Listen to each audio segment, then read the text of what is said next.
चंपारण गांव बेहद खूबसूरत और छोटा गांव था। यहाँ के लोग मिलजुल कर रहना पसंद करते थे। एक रोज गांव की सुंदरी अपने बेटे पप्पू को ढूंढ रही होती है। फुलवा काकी, मेरे बेटे को देखा है कहीं? दोपहर में ही खेलने निकला था, अभी तक घर नहीं आया है। तेरे बेटे को बच्चों के साथ ही खेलते हुए देखा है मैंने। उसके बाद मैं भी जरा अपने घर चली आई। मुझे नहीं पता फिर कहाँ गया वो।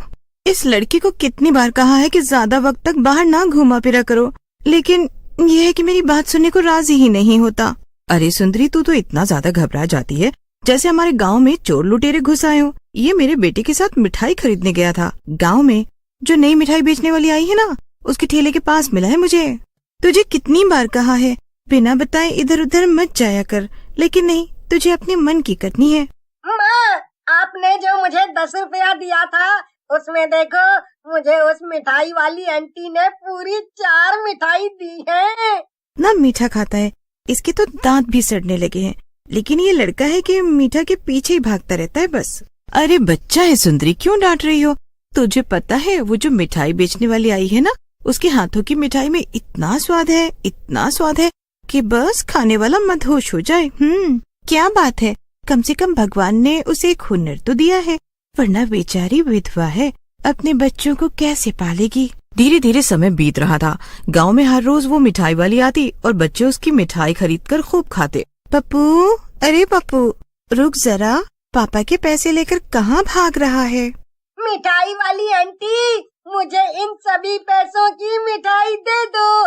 बहन रुको जरा, बस एक ही मिठाई देना, बाकी पैसे मुझे लौटा दो। अपने पापा की जेब में से पैसे निकाल कर भाग आया है। इतना दीवाना हो गया है ये आपकी मिठाई का। अरे मेरे पोते ने भी इसकी आवाज सुनी है तो रोने लगा है। कह रहा है मुझे भी मिठाई खानी है। देख, दर्द भरे घुटनों में उसके लिए मिठाई लेने आई हूँ।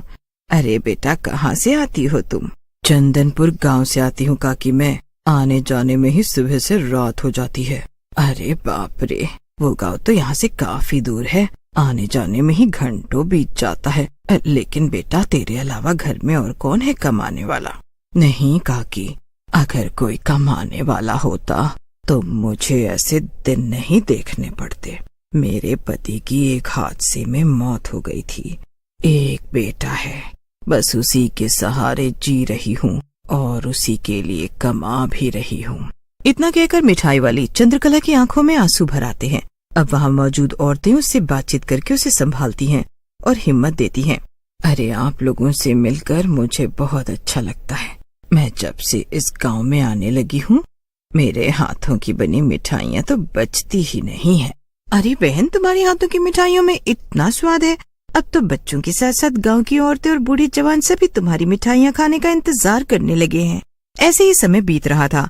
हर रोज वो मिठाई वाली तरह तरह की मिठाई बनाकर ले आती और बच्चे बूढ़े जवान हर कोई उस मिठाई को खरीद कर खाने लगे।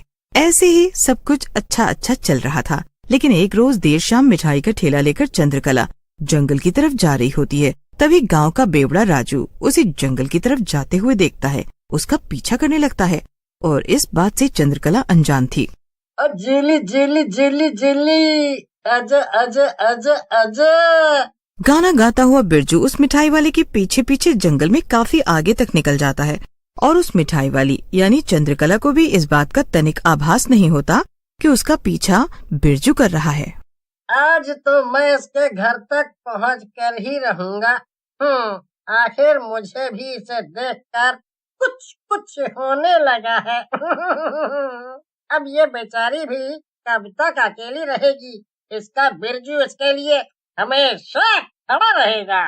जब बिरजू खुद से ये बातें कह रहा होता है, तभी वो मिठाई वाली बिरजू की बात सुनकर पीछे पलट कर देखती है और फिर आगे चलने लगती है। लगता है ये भी मुझे पसंद करने लगी है, तभी तो इसने मुझे पीछे पलट कर देखा और कुछ भी नहीं कहा। बिरजू, तेरी तो निकल पड़ी। लेकिन कुछ दूर चलने के बाद अचानक से वो मिठाई वाली रुक जाती है। बिरजू जब उसे रुकता हुआ देखता है तो और भी ज्यादा खुश हो जाता है। लेकिन देखते ही देखते वो मिठाई वाली अपना रूप बदल लेती है। बिरजू को क्या पता था कि जिस पर वो दिल हार बैठा है वो असल में कोई मिठाई वाली नहीं, बल्कि एक खतरनाक चुड़ैल थी जो अपने बदले की आग में जल रही। अब तक तो लोगों को बस यही पता था कि वो एक मिठाई बेचने वाली है, लेकिन आज बिरजू को अपनी आंखों पर विश्वास नहीं हो रहा था कि वो एक चुड़ैल है। क्या बोल रहा था तू? तेरा दिल जोर जोर से मेरे लिए धड़कता है। अरे गंदे नाली के बदबूदार कीड़े आदमी, पहले खुद का मुंह गोबर से साफ करके आ। मैं जिससे प्यार करता हूँ वो एक इंसान है, कोई चुड़ैल नहीं। देख, मुझे जाने दो, मुझे जाने दो। मैं किसी से कुछ भी नहीं कहूँगा। और कौन चंद्रकला? मैं किसी चंद्रकला को भी नहीं जानता। आज से अभी से मैं उस मिठाई वाली को भी भूल गया हूँ। अच्छा, तो तेरा प्यार झूठा था। अब तो तू मेरे हाथों से मारा जाएगा। इतना कहकर वो चुड़ैल बिरजू को लगातार दोनों हाथों से कई थप्पड़ मारती है, जिससे बिरजू बेहोश हो जाता है और वो चुड़ैल वहाँ से गायब हो जाती है। अगली सुबह बिरजू को जब होश आता है तो वो एक खाट पर लेटा होता है और आसपास गांव के लोग जमा होते हैं। अरे, मैंने तुझे पहले ही कहा था इसी जंगल में ही छोड़ देना था। पूरा दिन पीकर घूमता रहता है और अब एक बेचारी विधवा पर चुड़ैल होने का आरोप लगा रहा है। सच में हम बेकार ही रात भर परेशान होते रहे। आखिर क्या हो गया बिरजू भैया को?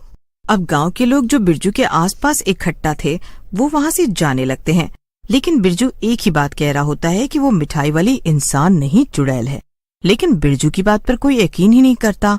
अब इस बात को करीब 2 से 3 दिन बीत जाते हैं और अचानक से गांव में बच्चे गायब हो रहे थे। कहीं जाने की जरूरत नहीं है तुझे। सुना नहीं तूने? गांव से 2-3 बच्चे लापता हो गए हैं। अब ना जाने उन्हें कौन ले गया, कहाँ ले गया, किसी को नहीं पता। सुंदरी घर के दरवाजे पर पप्पू को खेलने के लिए जाने देती है। पप्पू भी कुछ देर खेलने के बाद मिठाई वाली के आने के बाद मिठाई खरीदने चला जाता है, लेकिन कुछ देर बाद ही चमेली सुंदरी के घर आ जाती है। सुंदरी कहाँ है? अरे पप्पू और मेरा गोलू नहीं मिल रहा, न जाने कहाँ चले गए हैं दोनों। देख चमेली, मजाक मत कर। तुझे पता है ना, गांव में पहले ही ना जाने कितने बच्चे लापता हो चुके हैं। सुंदरी की बात सुनकर चमेली रोने लगती है।